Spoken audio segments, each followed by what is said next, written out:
in the water in North Carolina? Uh, Soul music, genuine people, creative people, people with a story, and now we're everywhere. We're all over. Can you share any of your early memories just collaborating and hanging out with any other musicians, or, there's a North Carolina clique? Yes. We are Eli Davis, Ski Beats, Anthony Hamilton, Mark Sparks, all of us, we all started out doing music together, doing hip-hop music. There was a label out of there called Payroll Records that we all started up producing music and putting out records. We were the first ones to we were doing all this kind of before Philly had their movement and Houston had their movement. All these different cities, after us started having these movements, because before it was either you were in New York or LA if you wanted to get on and you wanted to get your music out.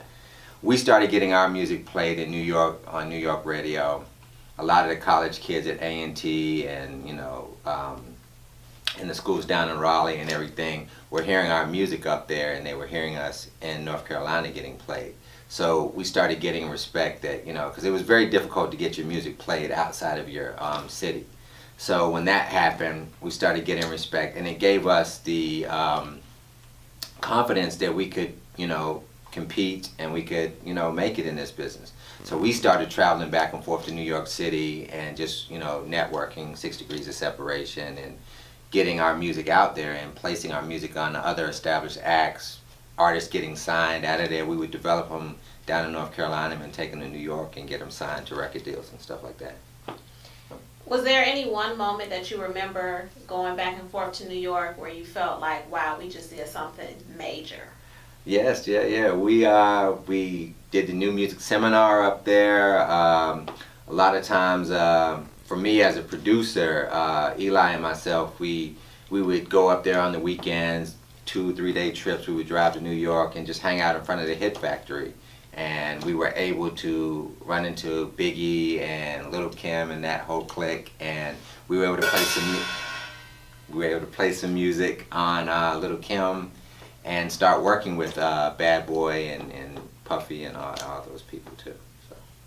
So Tell us about the early days of Bad Boy. Well, it was just a lot of excitement, a lot of energy, because Puffy always surrounded himself with a lot of young, fresh producers that always had a lot of music, and he was just on the pulse of, with the fashion and the music and the lifestyle and everything, he was just on the pulse of what was going on in the streets, and he was able to bring it to the masses. And so it was just a really great time in New York, because it was so many cliques. It was, Teddy Riley was doing his thing, Puffy was doing his thing, Rockefeller, they were doing their thing. So it was like all these different cliques in New York City creating music, and none of it was the same. Everybody had their own sound in this small, area. And, which is so weird, because today it's not like that. Everybody sounds the same, but they're spread out all across the country. So when you have a small region like that, and everybody has their own distinct sound, it just made music really refreshing, and it was just different. It made everybody different, and the music was just really, really good during that time period.